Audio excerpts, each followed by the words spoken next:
ನಮಸ್ಕಾರ ಎಲ್ಲರಿಗೂ, ಹೇಗಿದ್ದೀರಾ ನೀವು?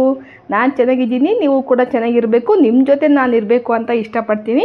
ಇವತ್ತಿನ ವಿಡಿಯೋದಲ್ಲಿ ತುಂಬ ಈಸಿಯಾಗಿ ಎಗ್ ಕರಿನ ಯಾವ ರೀತಿ ಪ್ರಿಪೇರ್ ಮಾಡೋದು ಅಂತ ನಾನು ನಿಮಗೆ ತೋರಿಸ್ಕೊಡ್ತಾ ಇದ್ದೀನಿ. ಇದು ಅನ್ನಕ್ಕೆ, ಚಪಾತಿಗೆ, ಮುದ್ದೆಗೆ ಯಾವುದಕ್ಕೆ ಬೇಕಾದರೂ ಭಾಳ ಚೆನ್ನಾಗಿರುತ್ತೆ.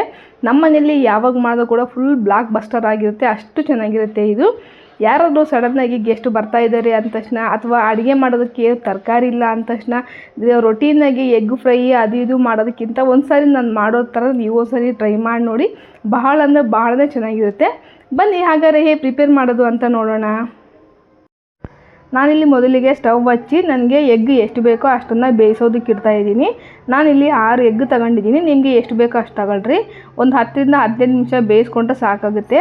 ಈಗ ಇದನ್ನು ತಣ್ಣಗಾದ್ಮೇಲೆ ಸಿಪ್ಪೆ ಎಲ್ಲ ಸುಲ್ಕೊಂಡು ಈಗ ರೆಡಿ ಮಾಡಿ ಇಟ್ಕೊಂಡಿದ್ದೀನಿ.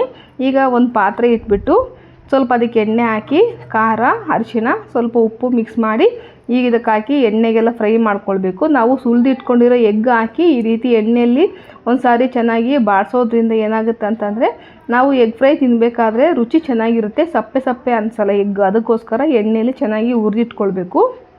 ಈಗ ಒಂದು 2 ನಿಮಿಷ ಆದರೆ ಸಾಕಾಗುತ್ತೆ. ಹೈ ಫ್ಲೇಮ್ ಇಟ್ಕೊಂಡ್ರೆ ಈ ಚೆನ್ನಾಗಿ ಸ್ವಲ್ಪ ಕಲರ್ ಕೂಡ ಚೇಂಜ್ ಆಗಿದ್ದಾವೆ. ಈಗ ಇದನ್ನೆಲ್ಲ ತೆಗೆದು ಒಂದು ಪ್ಲೇಟಿಗೆ ಪಕ್ಕಕ್ಕೆ ಎತ್ತಿಟ್ಕೊಳ್ಳೋಣ.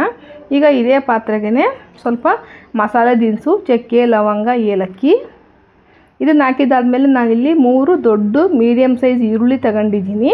ಇದನ್ನ ಉದ್ದುದಕ್ಕೆ ಕಟ್ ಮಾಡಿ ಈಗ ಚೆನ್ನಾಗಿ ಒಂದು 40 to 50% ಇದು ಚೆನ್ನಾಗಿ ಬೇಯಿಸ್ಕೊಳ್ಬೇಕು. ಪೂರ್ತಿ ಕೆಂಪಾಗಬೇಕು ಅಂತ ಏನಿಲ್ಲ, ಸ್ವಲ್ಪ ಹಂಗೆ ಮೆತ್ತಗಾದರೆ ಸಾಕು. ಈಗ ಇದಕ್ಕೆ ಖಾರಕ್ಕೆ ತಕ್ಕಷ್ಟು ಖಾರದ ಪುಡಿ, ಧನಿಯಾ ಪುಡಿ, ಸ್ವಲ್ಪ ಅರಿಶಿನ ಪುಡಿ, ನಾನಿಲ್ಲಿ ಚಿಕನ್ ಮಸಾಲೆ ಹಾಕ್ತಾಯಿದ್ದೀನಿ. ನಿಮಗೆ ಹಾಕಲೇಬೇಕಿದು, ಅಂದರೆ ಇದು ಹಾಕಿದ್ರೇ ರುಚಿ ಚೆನ್ನಾಗಿರುತ್ತೆ. ಇದಕ್ಕೆ ರುಚಿಗೆ ತಕ್ಕಷ್ಟು ಉಪ್ಪು ಸೇರಿಸಿ ನಾನಿಲ್ಲಿ ಸ್ವಲ್ಪ ನುಚ್ಚಾಗಿ ಪ್ರಿಪೇರ್ ಮಾಡಿಕೊಂಡು ಟೊಮೆಟೊ ಪ್ಯೂರಿ ಹಾಕ್ತಾಯಿದ್ದೀನಿ. ನಿಮಗೆ ಸ್ವಲ್ಪ ಗ್ರೇವಿ ಜಾಸ್ತಿ ಬೇಕು, ಟೊಮೆಟೊ ಇಷ್ಟಪಡೋರು ಇದಕ್ಕಿಂತ ಇನ್ನು ಸ್ವಲ್ಪ ಜಾಸ್ತಿ ತಗೊಂಡ್ರು ಕೂಡ ನಡೆಯುತ್ತೆ. ಇದನ್ನ ಒಂದು ಸಾರಿ ಹಸಿ ವಾಸನೆ ಹೋಗೋವರೆಗೂ ಚೆನ್ನಾಗಿ ಮಿಕ್ಸ್ ಮಾಡ್ಕೊಳ್ಬೇಕು. ನಾನಿಲ್ಲಿ ಶುಂಠಿ ಬೆಳ್ಳುಳ್ಳಿ ಪೇಸ್ಟ್ ಹಾಕ್ತಾಯಿಲ್ಲ. ಹಾಕದೇ ಇದ್ದರೆ ಸ್ವಲ್ಪ ರುಚಿ ಚೆನ್ನಾಗಿರುತ್ತೆ, ಬೇಕಾದ್ರೆ ನೀವು ಹಾಕ್ಕೊಳ್ಬೋದು. ಈಗ ಇದಕ್ಕೆ ಒಂದು 250 ml ಅಷ್ಟು ನೀರು ಮಿಕ್ಸ್ ಮಾಡಿ ಒಂದು ಸಾರಿ ಎಲ್ಲ ಕಲಸಿ ಈಗ ಇದನ್ನ ಕುದಿಯೋದಕ್ಕೆ ಇಡೋಣ, ಪ್ಲೇಟ್ ಮುಚ್ಚಿ. ಈ ರೀತಿ ನಾವು ನೀರು ಹಾಕಿ ಕುದಿಯೋಕ್ಕೆ ಬಿಟ್ಟರೆ ಟೊಮೆಟೊ ಹಸಿ ವಾಸನೆ ಹೊರಟೋಗಿ ಈರುಳ್ಳಿ ಚೆನ್ನಾಗಿ ಮೆತ್ತಗಾಗೋ ರೀತಿ ಬೇಯ್ತವೆ. ನೋಡಿ, ಈ ರೀತಿ ಚೆನ್ನಾಗಿ ಬೆಂದಿರಬೇಕು. ನನಗಿಲ್ಲಿ ಗ್ರೇವಿ ನೋಡಿಕೊಂಡು ನಾನಿಲ್ಲಿ ನೀರು ಅಡ್ಜಸ್ಟ್ ಮಾಡ್ಕೊಳ್ತಾ ಇದ್ದೀನಿ. ನೀವು ಸ್ವಲ್ಪ ಅನ್ನಕ್ಕೆ ಏನಾದ್ರು ಬೇಕು ಅಂತಂದರೆ ಸ್ವಲ್ಪ ನೀರು ನೀವು ಹೆಚ್ಚಿಗೆ ಹಾಕ್ಕೊಳ್ರಿ. ಈಗ ಇದಕ್ಕೆ ನಾವು ಮೊದಲೇ ಪ್ರಿಪೇರ್ ಮಾಡಿ ಇಟ್ಕೊಂಡಿದ್ದೀವಲ್ಲ ಎಗ್ ಫ್ರೈನ, ಈಗ ಅದನ್ನು ಹಾಕಿ ಒಂದು 2 ನಿಮಿಷ ಹೈ ಫ್ಲೇಮಲ್ಲಿ ಹಾಕಿ ಮಿಕ್ಸ್ ಮಾಡಿಕೊಂಡ್ರೆ ಮುಗಿಯುತ್ತೆ. ಈಗ ಕೊನೆಯದಾಗಿ ಎಲ್ಲರಿಗೂ ಗೊತ್ತಿರೋದು ಸ್ವಲ್ಪ ಕೊತ್ತಂಬರಿ ಸೊಪ್ಪು ಹಾಕಿ ಇಳಿಸ್ಕೊಂಡ್ರೆ ಸರಿ ಹೋಗುತ್ತೆ. ನಿಮಗೆ ಗ್ರೇವಿ ನೋಡ್ಕೊಂಡು ನೀವು ನೀರನ್ನು ಅಡ್ಜಸ್ಟ್ ಮಾಡ್ಕೊಳ್ರಿ. ಮತ್ತು ಚಿಕನ್ ಮಸಾಲೆ ಹಾಕೋದನ್ನು ಮಾತ್ರ ಮರಿಲೇಬೇಡಿ, ತಪ್ಪದೆ ನೀವು ಹಾಕಲೇಬೇಕು. ಈಗ ನೋಡಿ, ಇದು ಎಷ್ಟು ಚೆನ್ನಾಗಿ ಬಂದಿದೆ.